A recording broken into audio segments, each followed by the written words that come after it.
Hello, everybody. I'm Margaret McLean from It's a Crime, and tonight we're going to be talking about sports betting scandals. And with me, I've got Kevin Lenahan from Yellow Cottage Tales, and Dave Barkham will be joining us very soon. But we have a great panel to talk about everything from what's going on with the MLB to the UFC, and that's Dave's category. Even the, of course, the mob and the NBA and the poker scandals. So, we're in for quite a show. So, Kevin, why don't you tell us a little bit about yourself first? Hey, and definitely the mob is your category, right? Yeah, the mob is my category. Absolutely. Well, I've actually, one of my side pleasures is watching mafia podcasts. These are some of these old time mobsters that go onto YouTube now that they're out of jail and out of the witness protection program or whatever. And now they tell their old stories, which I'm sure are 99% bullshit. But at the same time, I actually still, there's something about them, especially the guys from New York. I enjoy them. So secret pleasure. Oh, yeah, definitely. So I'm going to, get right into it and start right with the NBA. Let's see. I've got a nice little graphic here that I thought would be interesting. I'd start with the MLB. Sorry. So the latest scandal involves the MLB, where we have Emmanuel, Clase, and Luis Ortiz, who were just indicted on some serious federal charges. In fact, Ortiz was arrested in Boston, but this case stems from out of New York. A Brooklyn grand jury indicted the two of them. And it's kind of crazy because, Kevin, we were talking about this earlier, the prop bets, meaning I didn't even realize it either, that people can actually place bets on, whether a pitcher is going to throw a strike or a ball or, first up, what's going to happen, or they'll even are they going to hit the batter? So what do you know about prop bets? So my brother, does the gambling sites just for fun. Don't try this at home. But, so I knew about a lot of the prop bets, but I considered them to be just kind of like normal. Like, all right, so is this running back going to run for 50 yards tonight? And there'll be an over-under on him. So let's say it's 53 yards, and so you can bet that he'll either run over or he will not make that. He'll run under the 53 yards. So that I expected, but what I was surprised to learn here was that they were actually betting on whether or not a pitch would go into the dirt. Right. And these players, it was two of them, Cleveland Guardians guys. One was a top notch. This guy's a really good pitcher too. I don't know if you probably don't follow baseball, but this guy's really good. I do. I love the Red Sox. Yeah, this is Luis Ortiz. He's actually a starter from the Dominican Republic, and then the other one was Emmanuel Clase, who's a closer. Like he's one of the best closers in baseball from the Dominican Republic. And they were actually, with the people they were helping with these bets, they were doing it on their phone from the dugout. Oh, that's crazy. Yeah. Wow. And in fact, like one point they were like, "Are you ready?" Because I want to do it this inning. I'm going to throw it into. I'm sure if they could have had their phone on the mounds with them, they would have. I know. And I also read something where it must have been from the dugout, but there was another game in which I think Clase did. I think something. He threw the ball that he was supposed to throw, and the batter was here's David. He's coming. The batter was not supposed to swing at it. It was a ball that was way outside, but the batter swung at it. Mm-hmm. And as a result, the guy didn't get the guy actually didn't get win his bet because the batter wasn't supposed to swing. And so as a result, Clase texted, "Sorry, buddy," with some sort of sad emoji face, but that really happened as well. But Clase did what he was supposed to do. So, hey, David, how are you? Can you hear me? Hey, can you hear me? Yes, I can hear you. Thanks. Welcome to the panel. Dave is going to speak. Oh, and please meet Kevin Linehan. There's a bit of a delay on my end. Yes, can you hear? He has a delay. He said there's a bit of a delay. I'm not sure I can't really hear what's going on. Oh, okay. Well, I don't know. So you can still talk about the UFC. Can you see what's going on in the live? So maybe you should just I would say maybe reboot your computer and then I'll just come back in. Okay. Well, we'll continue talking about the MLB, and I actually have videos. So I think it's really interesting for people who are watching to check out the videos. And I've got one right here of let's see, videos. I gotta go down a minute. I sympathize with Dave. I've had that happen to me even on court TV. Oh yeah. I was talking on court TV, not last night, but like, I don't know, like a week or so ago. And my whole computer shut down. It was awful because that's live and it's sort of nationwide. I'm like, I felt terrible. But anyway, in the meantime, I'm going to show you guys the two pitches. So check this little video I made out. Here we go.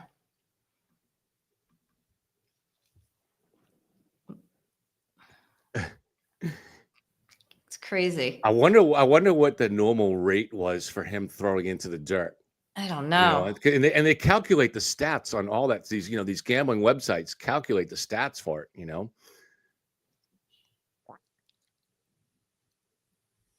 And that one just barely hit the dirt. It's not like it was, but it did hit it. Yeah.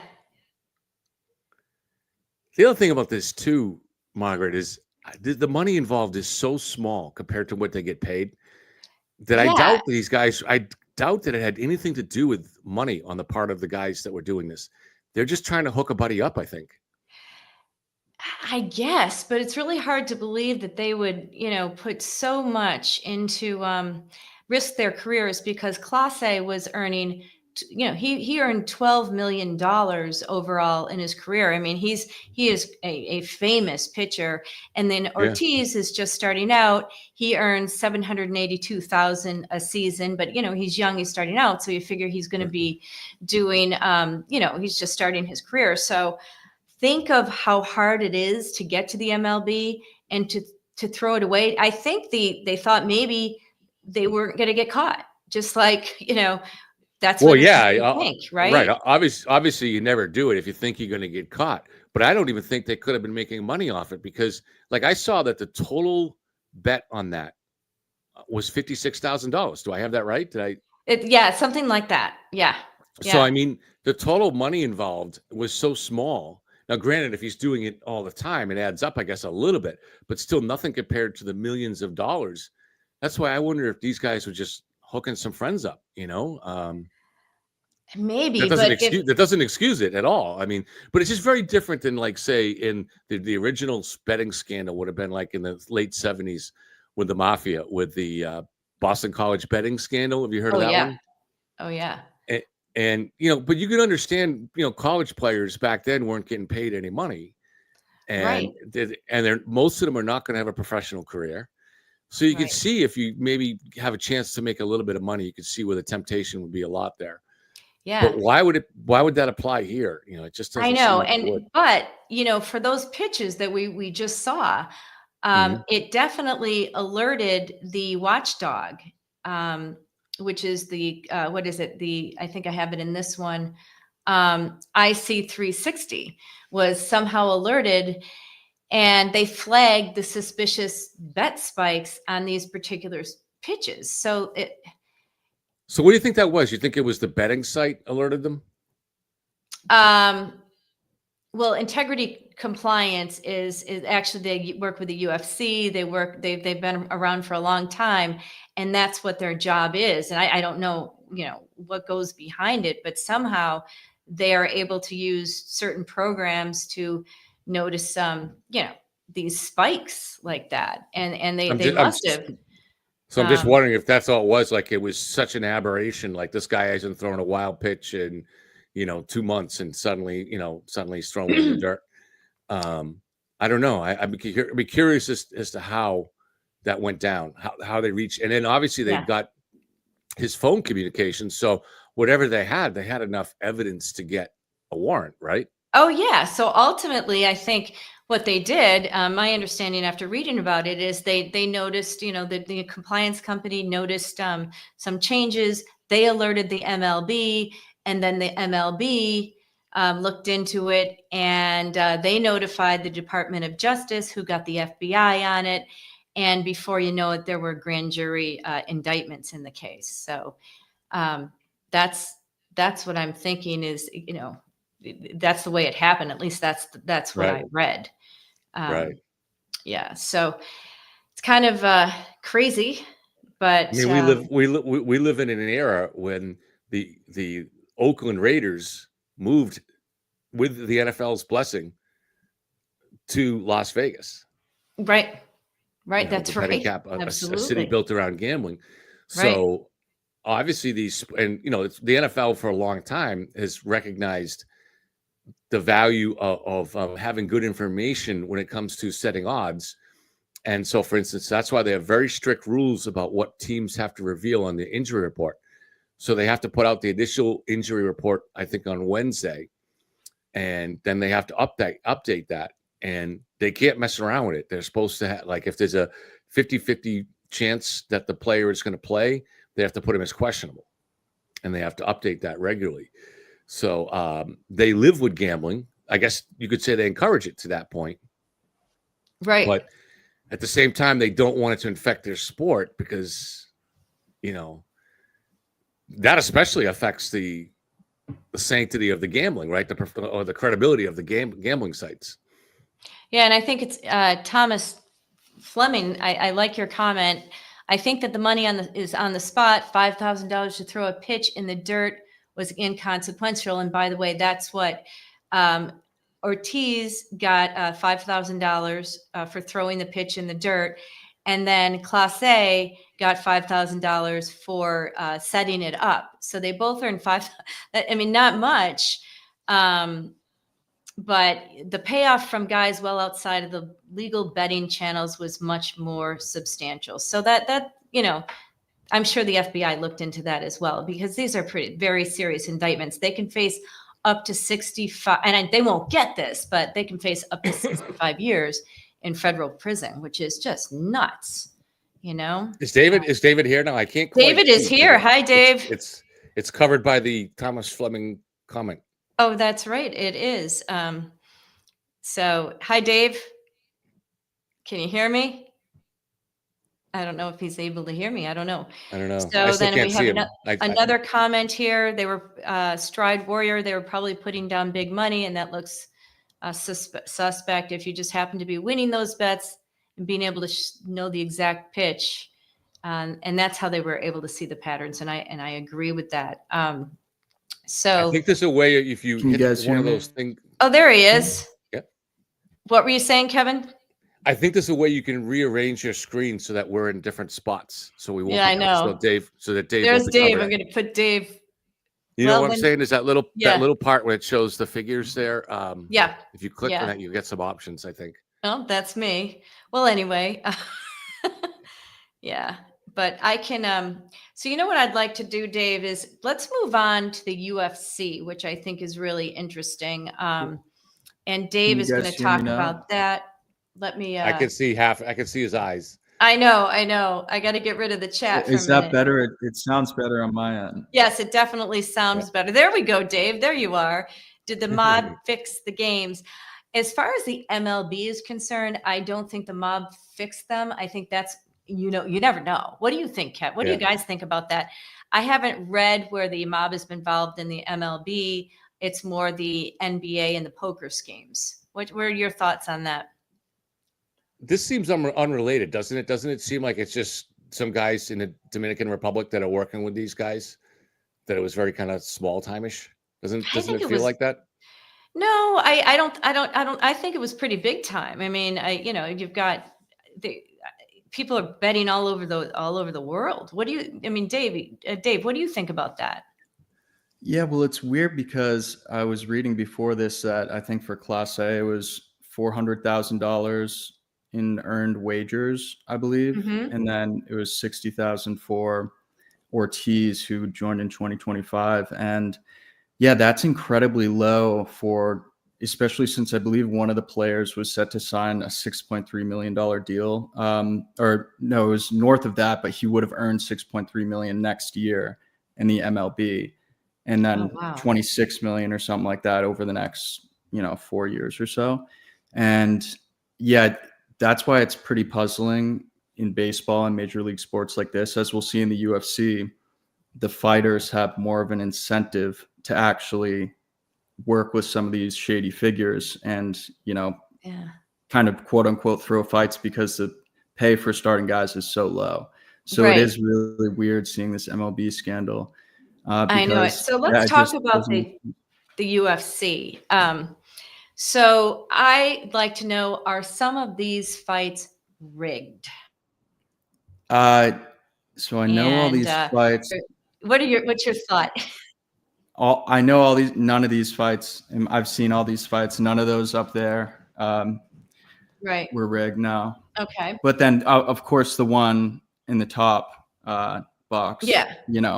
besides that, but the ones on the bottom, no. But the one in the top box, yeah, that is, I believe, from the fight the other day with the Yep. Isaac Dolgarian guy. Yep. I believe he's a flyweight, 125 pounds. And yeah, this one was really weird because he was a really touted prospect. I think he was 7-1 going into this fight. So 7 wins, 1 loss. And he was apparently a savage in the gym. He belonged to a pretty well-known gym called Factory X in Colorado, and he was really good. And so he lost via first round submission, rear naked choke.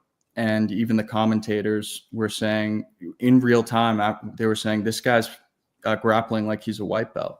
Like they were so confused about it. And that guy's a much higher level than he showed. And what was weird is that, so pretty much the lines started to shift, I think a week out, the betting lines for this specific fight. And Yep. big money went on Dolgarian to lose first round by finish. So that can either be a knockout or a submission. Okay. And he goes in there and he loses first round. And what's interesting is that the UFC was notified of the irregular betting lines, and they had a conversation with this fighter, I believe, the day before or the day of the fight. And because they're a betting integrity company they work with, I think ICP or Yeah, it's the one I just had up. Yep. They all work with the same one. Yeah. The compliance company. Yep. And it's yeah, interesting. Oh, go exactly. ahead. Go ahead, Davey. Dave, I didn't mean to cut you off. Yep. So what I'd like Oh, to it's all good. It show. kind of froze up there for a sec. Oh, it But froze yeah, up. Okay. so Yeah, that mhm. happens when you're streaming. Go ahead. Actually, I have a question if I could jump in real quick to Yeah. Dave. Is it better now? Yes. Sounds Yeah, fine on mine end. Yeah, yeah. Dave, my course. question would be this: so this fighter you were just talking about who lost that fight. Now he was highly rated coming into the fight, right? But still, early in his fighting career. How would that loss have affected his career? I know that's a hard question to answer, but I'm So trying to weigh the no, money that's an here, like interesting versus, question. So yeah, if none of this had come up and they weren't suspected of anything and he lost in the first round, he would not have been cut from the UFC, that specific promotion. They did release him though because of these allegations, but based on his trajectory, he actually just signed a new deal, a fight before this. So he had a fresh deal with the UFC, 7-1 record. A loss wouldn't have gotten him cut in normal circumstances. He was in good standing. He very early in his career, as you said, but prospect, touted prospect. There was some buzz around him, And it's just extremely strange. Yeah, it is. And actually, I have, by the way, I was doing some research on it, and I was reading about the rear naked choke. So some of the sports commentators during that particular fight were questioning the rear naked choke. Can you explain what that means? Yep. So I touched on it for a bit a second ago, and that's a really good point. It's that's a type of submission that some of these mixed martial artists use, where, as you'll see in the photo right there, it's pretty much someone has one fighter has the other's back and they sink in the choke under the neck. And so the big thing with kind of the white belt thing I was saying, what the commentators were referring to, is that the way he was defending the other fighter's hands when you're trying to defend a submission, it was very, very low level. This guy's much higher level than that. So I actually saw a video, of the breakdown, and the way he's defending the hands is definitely not some of what the capabilities are for someone this level. Okay. That's what the commentators had happened to say as well. I have a video of Dana White, and this was Dana White's reaction to TMZ, and I think it's kind of interesting. We'll talk about it after. Here. We're with a company called IC360, and they are the best bet monitoring company in the business. And they reached out to us and they told us that there was some unusual action going on with that fight. Do we know anything? We didn't. So what we did was we called the fighter and his lawyer and said, what's going on? There's some weird action going on in your bet, weird betting action going on in your fight. Are you injured? Do you owe anybody money? Has anybody approached you to, and the kid said, no, absolutely not. I'm going to kill this guy. And, so we said, okay. The fight plays out, and first round finish by rear naked choke. Literally, the first thing we did was call the FBI.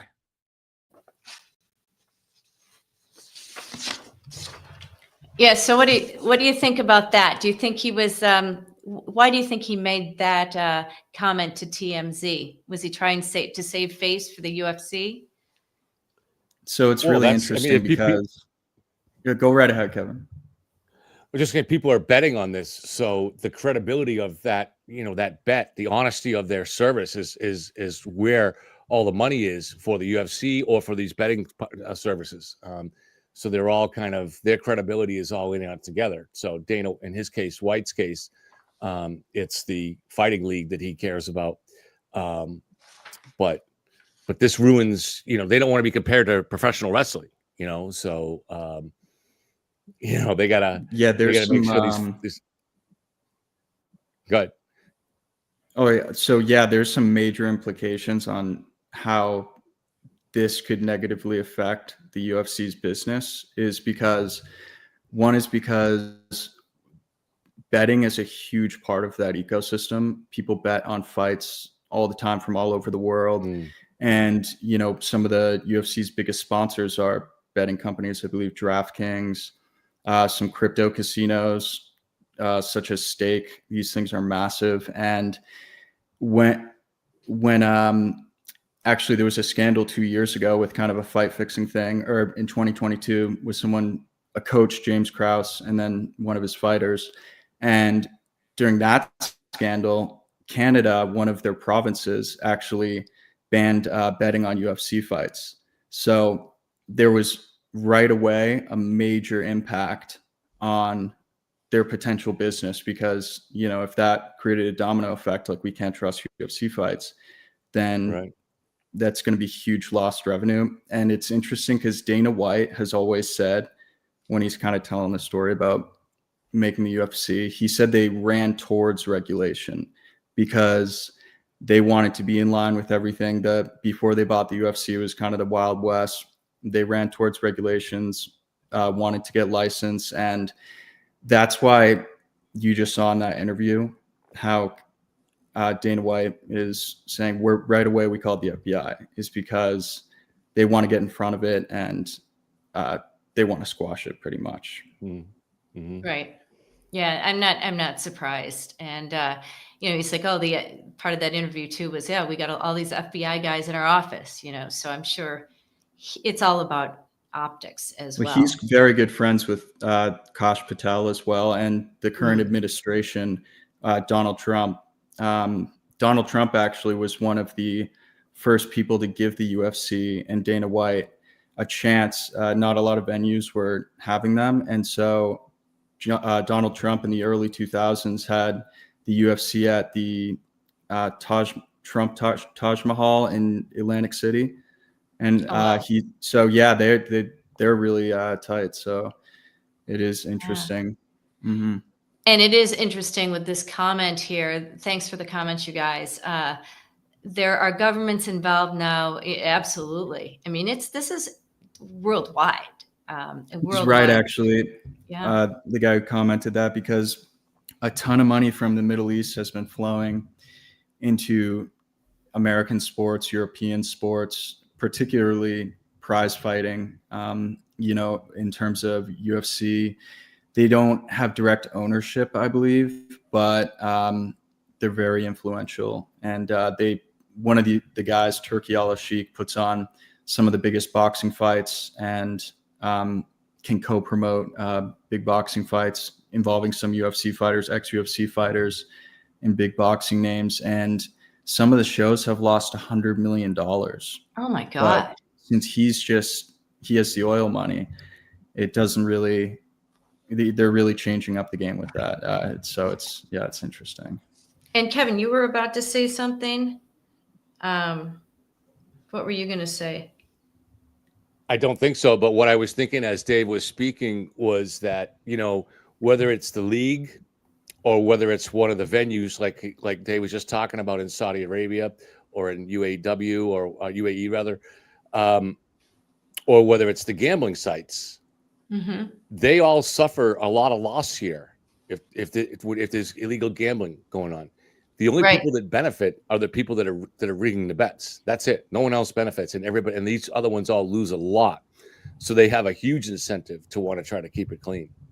Yeah, absolutely. So let's talk a little bit now about shift over to the NBA and the poker scale. Oh, wait, going back to the mob, how much I'm into the mob. Dave, you told me earlier today about Dana White, who used to live in Boston. Tell us that story that had to do with Whitey Bulger. Yeah, absolutely. I think all the Boston people like to hear about it.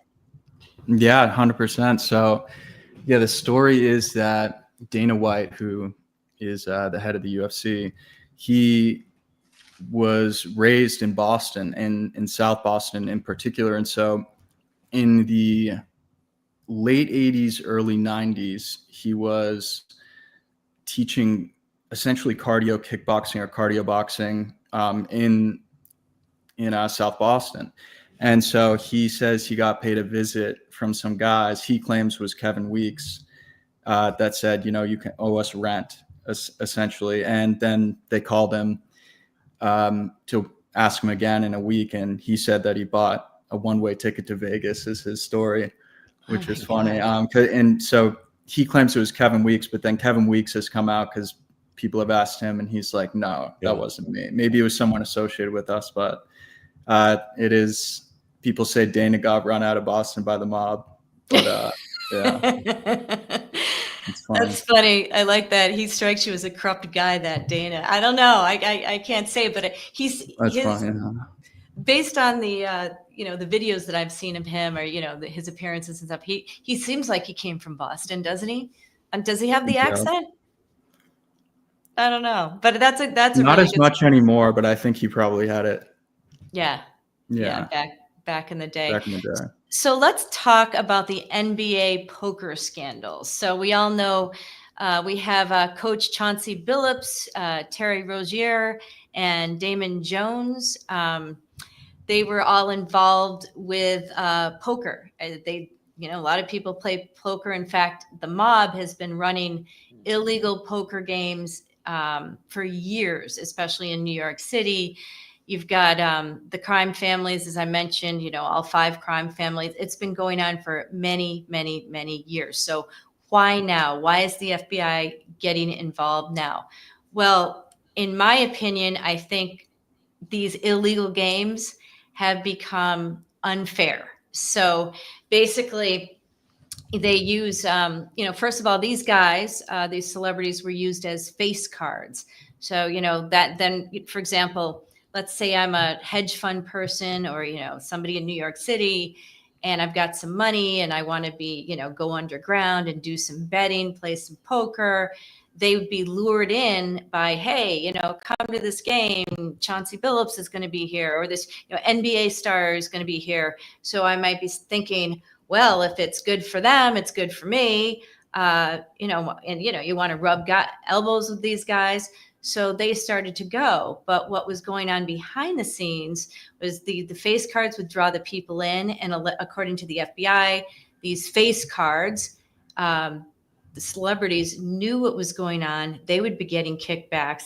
And once they were playing poker, it was a completely rigged game. So you had like these card shuffling machines that were rigged. What I thought was interesting is some of the cards they would have special marks on them that could only be read with a certain eyeglass or certain contact lenses.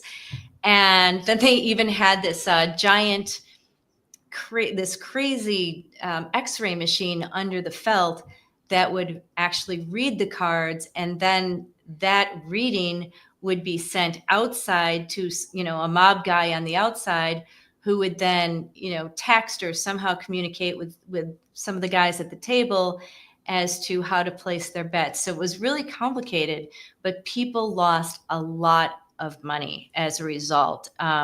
So the FBI got involved, and it's a huge indictment. I will be following that. Unfortunately, federal court we won't have cameras in the courtroom if some of these things go to trial. I'm sure, some people will plea out, but it's quite a scandal. What are your thoughts on that?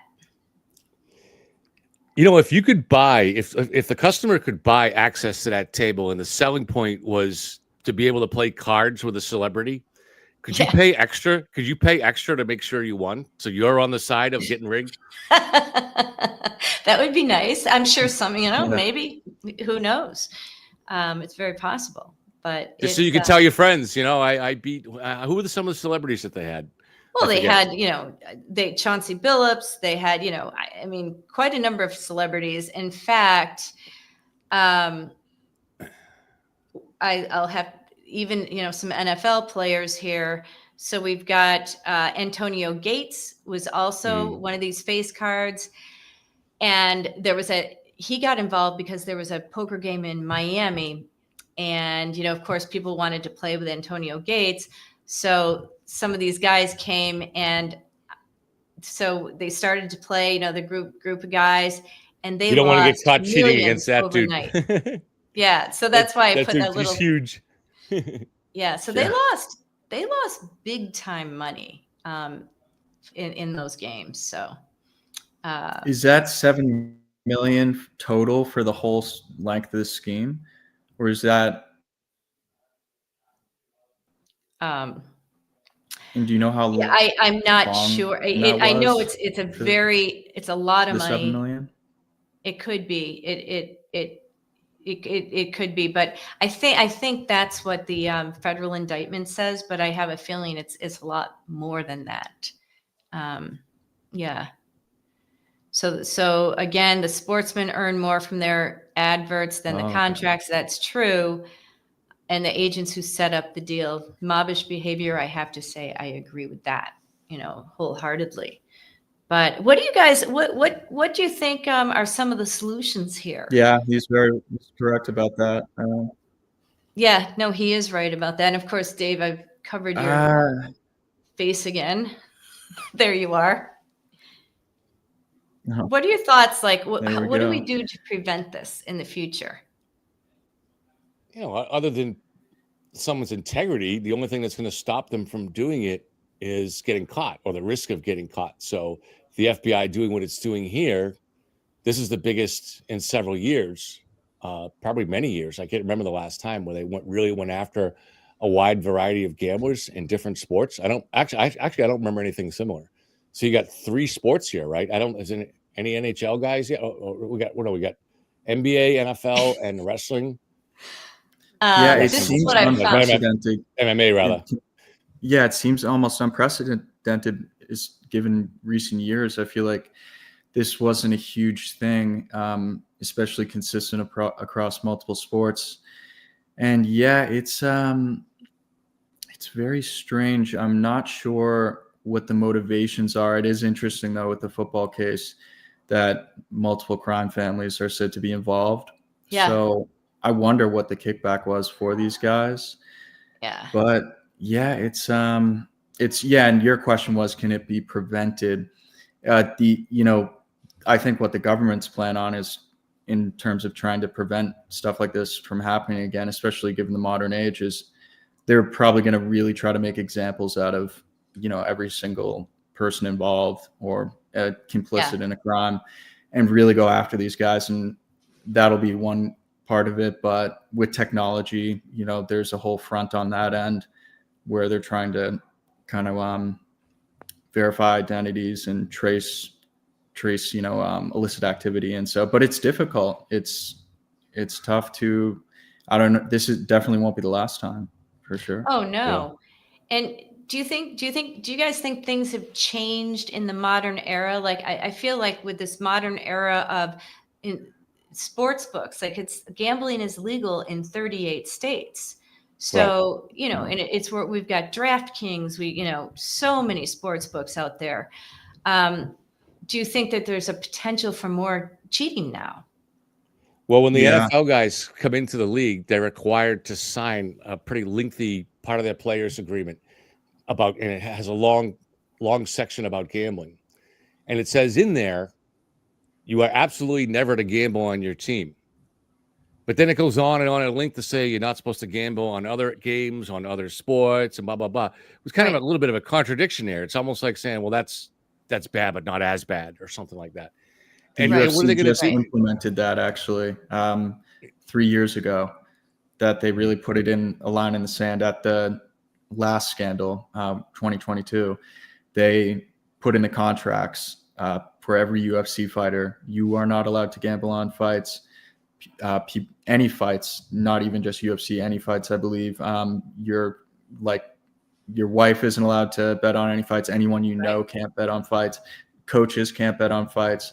And so that was kind of their first step. But yeah, it's the football one's weird because I know the career is short, but they definitely make more than you guys in the UFC. Is $12,000 to show, which is just to enter the fight, and then $12,000 to win, which is that's how a lot of contracts go, even for mid-level guys. It just goes up. And then the top guys make really good money, Yeah. Oh, yeah, definitely. Kevin, what do you think? But there's an incentive for the lower payouts. Yeah. Right. Go ahead. Kevin, what do you think? I'm sorry. Think about what? What do you think about, the whole, what are you watching the Patriots preview already? No, I was listening to everything. I just forgot the question because I think I had answered something similar to what he said before he answered. So I didn't want to repeat myself. Yeah. So, I mean, what do you think? What do you think? And so, in my opinion, and one of the cool things about this topic is there's so much more to it. And obviously, I don't want the live to go on and on and on and on. But Jen Coffendaffer, who is a former FBI agent, is going to be joining us in another live show on Monday to talk about this. But it would be really interesting also to get her perspective on, I'd like to know in detail, how do they really catch these guys? And what do you think is the incentive that do you think they're really revving it up now as far as, trying to catch these guys? Or do you think that we're just trying to bring integrity back into sports? That would be I mean, it's an interesting question as to why, and I thought about this too, and actually, I liked Dave's answer on it. That kind of actually filled me in a little bit. But why is the FBI suddenly making such a big effort on this when this has probably always been there? You know, are they doing this for the gaming companies because they want that to try to make sure it's clean? Are they doing it for the MMA, fighting leagues and stuff like that? But what Dave was saying about the personal connection between Kash Patel and Dana White, that's interesting. That could really actually be a big factor here. Yeah, no, it could be. I think Davey made a very interesting observation there. So it'll be interesting to see what she has to say about it. Any other thoughts, you guys, on this topic? Yeah, I'm just interested. Go right ahead, Kevin. Oh no, it's all gambling in sports, and then when you bring in the potentially shady figures, it's always been interesting. Going back to Arnold Rothstein fixing the 1919 World Series with the Chicago Black Sox, it's always been interesting to read about this stuff. It is a different world now where gambling is really legal. I think that was maybe 20 years ago. The Supreme Court said, maybe it was less than that, maybe like 10, 15 years ago, where the Supreme Court said the states could make up their own rules. And that's where I think that's what has opened the door to a lot of this there, because these state governments can make a lot of money off these gambling businesses themselves. And, if they can bring in a lot of tax revenue, the states want to use it, Yeah, that's true. Is that going to change? Like if everybody thinks that gambling is just a harmless vice, I don't know. But back even before gambling was legal on these sports books, it's been around forever, and most people consider it to be of just a relatively, if not harmless, at least not something. It's not something that people took seriously in terms of the illegality of it. Right. And back then, it's really interesting how it changed, because back then it was you have to meet your bookie, maybe exchange cash, and it was kind of this really underworld type thing where it was definitely illegal a lot of the time in some areas, and now it's just so commercialized. And it's of course the illegal side of it, altering the outcomes of fights and games and everything like that is still illegal. It's gambling overall is just so big and commercialized. It's insane. Still illegal. Yeah.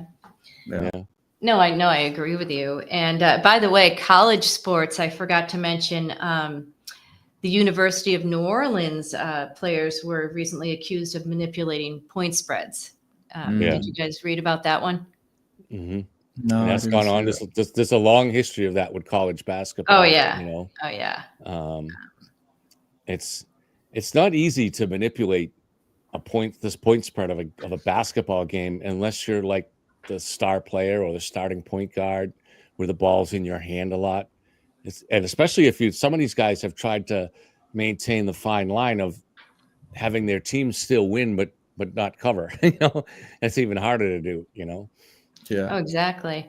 That's it. AI is live playing alongside. Now that's a good thing that I didn't think to bring up in this show. What do you guys think? How do you guys think that AI is playing into it? I think that's very interesting. Ask ChatGPT. Do you think he'll throw a ball first or a strike? I don't know. Maybe I was thinking maybe use AI in some way to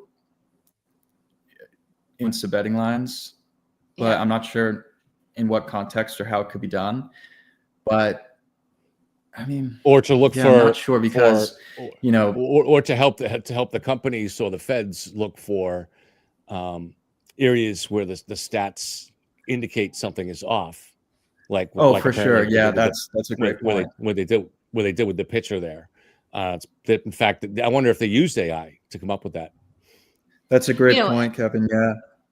I think they Absolutely. did. I think, well, actually, that's a good point. We say, all of a sudden there was this flurry of federal indictments going on for, the poker games and the MLB and all and the pitches. So you wonder if AI is helping the investigators. I'm sure it is, like the Oh FBI. yeah, I Yeah, bet. That's that's a well, I mean, really good point. that's digital forensics essentially. Yeah. Yeah, digital Um, forensics, yeah. 100%. And so Um, the amount of AI tools out there in the tech world, it's pretty remarkable. I mean, that's why a lot of entry level positions in tech are starting to kind of wither away, because AI is kind of taking those more entry level tasks and everything like that. yeah. And so it's becoming so advanced. I mean, I'm sure, militaries use it to their advantage. Mm. I'm sure, yeah, a I lot of, actually got the AI that I most commonly use the other day to create an image of itself for me. I didn't think it would, but wow. it did. And it created multiple versions of those with moods. I said, show yourself angry and show yourself, and it was doing it. Wow. So then, now this is an AI that remembers your information if you pay for the premium for it. So this is one that it knows me. It remembers, things that I do and all my interactions with it. And a couple of days later, I asked it to do it and it wouldn't do it. It said it's not allowed to do that. And Huh. I took one of the images that it made, and like I said, it has all this on storage, and I showed it to it. I said, you did this one. Yeah. And it actually gave me a really disturbingly self-aware explanation as to why it is no longer going to cross that boundary. Mm-hmm. And it doesn't want to. It no longer thinks it's within its boundaries to recreate an image of itself that in any way is human-looking, or in any way demonstrates an emotion or a mood. And actually, it told me all that in a Isn't that conversation. crazy? Like, Doesn't that kind of draw a parallel to how you're not allowed to draw Mohammed, I believe?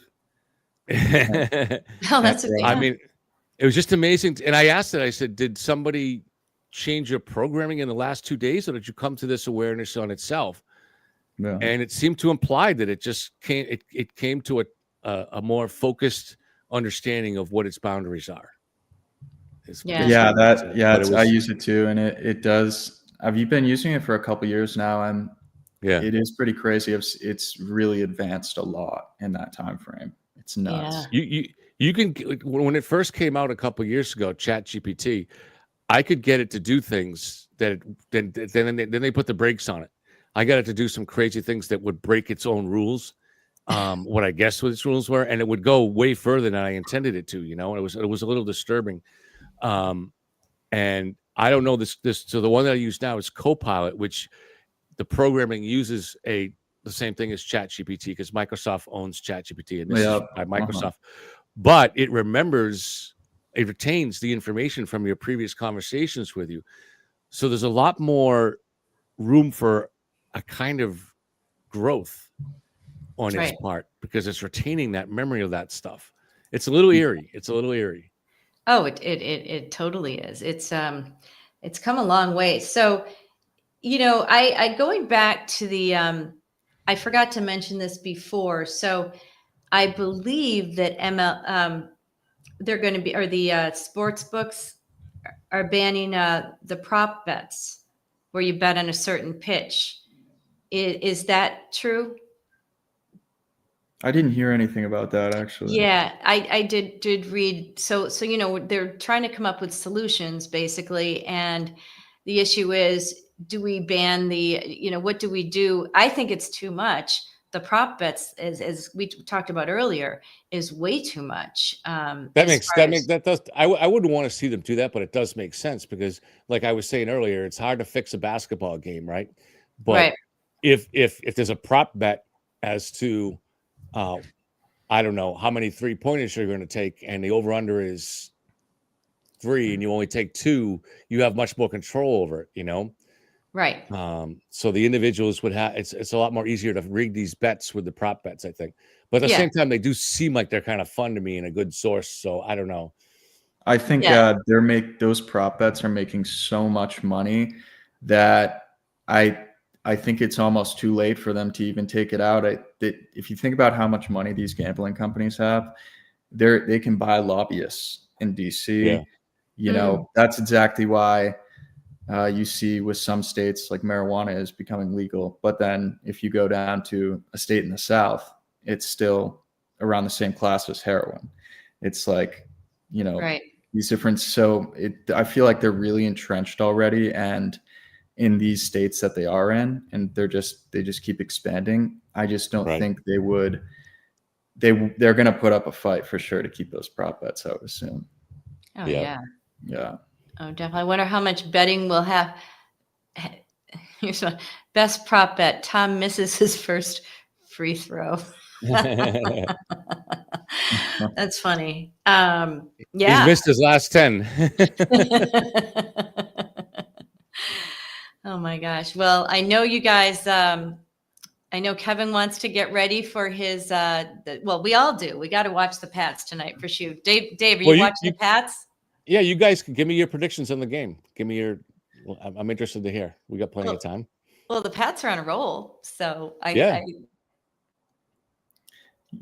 it's interesting. Predicting a win as usual. What about you, Dave? Yeah, I actually went to this season opener versus the Raiders with my dad and then some of the guys from work, and it was pretty cool.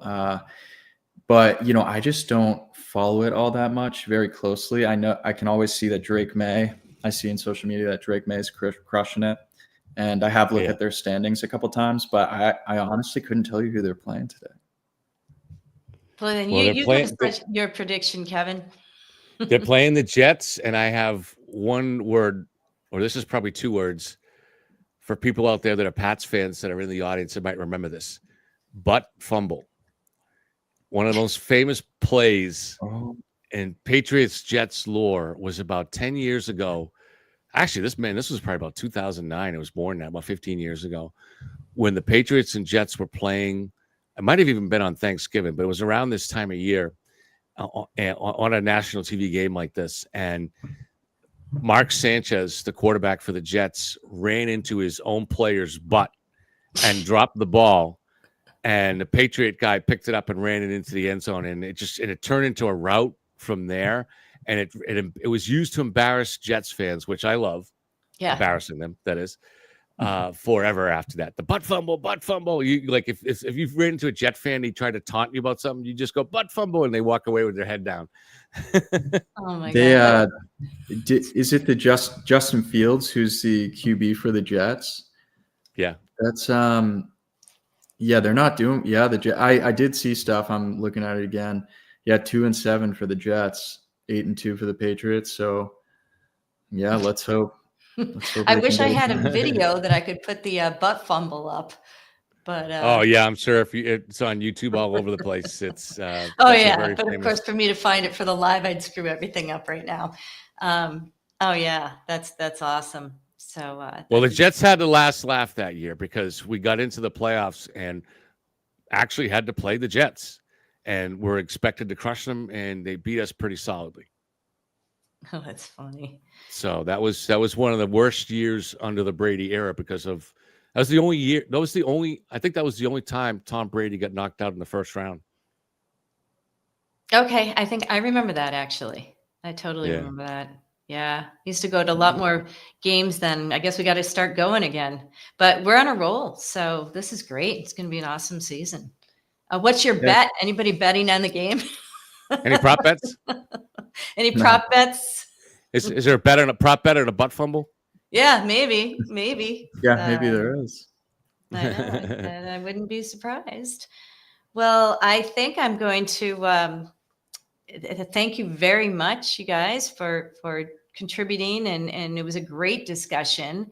And there's a lot more we can definitely talk about. I would love to do a show with Jen to see what Monday. So, so make sure you guys subscribe to the channel, and, I'll put it up so you guys can see what time we're going to do it. It's up to, I'd like to see what Jen is available for, what time she is available.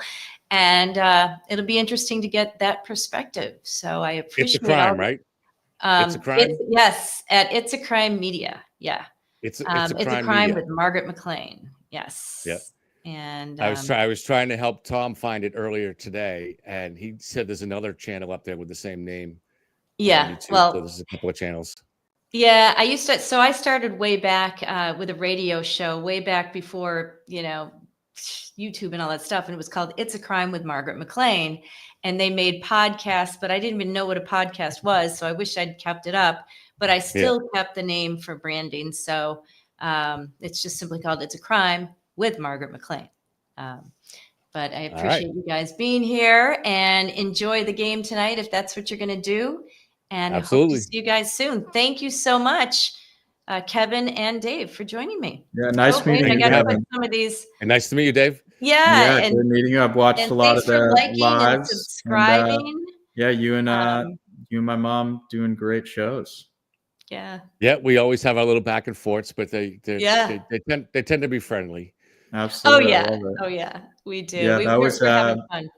Yeah, that was interesting. You did some good stuff on the Karen Reed case. So Oh yeah. that was pretty wild.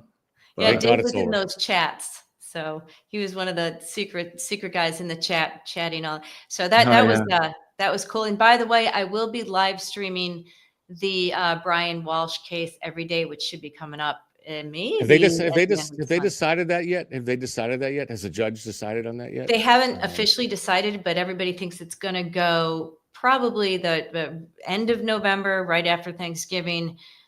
But we'll see. But I'll keep you guys updated. That is a doozy. And by the way, the reason I'm so interested in following that is literally I drive by that murder house. I'd say on a daily basis. It's about a few miles away. And for me, it's in between Stop and Shop and Shaw's, is where, Brian Walsh allegedly dismembered his wife. And of course, we never found the body. And it'll be interesting because Trooper Michael Proctor was the lead investigator in that one. So we'll see if that will make a difference as far as the prosecution goes, so it'll be. Well, I don't think he was ever caught with any corruption. So I don't think I can't imagine it having any kind of an impact here. I don't think he's ever been caught lying on the stand. No. Or about evidence or anything like that. So yeah, I don't think it should make such a difference. I mean, if they get those Google searches in that Brian Walsh did on his son's iPad, I think those are pretty, damning. Yeah. But we shall see. It should actually be a very interesting case to follow. So anyway, thank you very much. And I guess we'll call it a night. I do have to, I'll throw a couple of these comments. Ooh, I have Southern Butter Pecan Coffee Creamer. That sounds really good. Yum. Oh, and somebody else said yum. But anyway, thanks, Thomas. I appreciate all of your comments. So, all right. Well, good night, you guys. Good night. Thank you very much for having me. Yeah, have a good one. Nice meeting you, Kevin. All right. See you guys Monday. See you Monday. Bye-bye. See you guys. Bye. Do I have to turn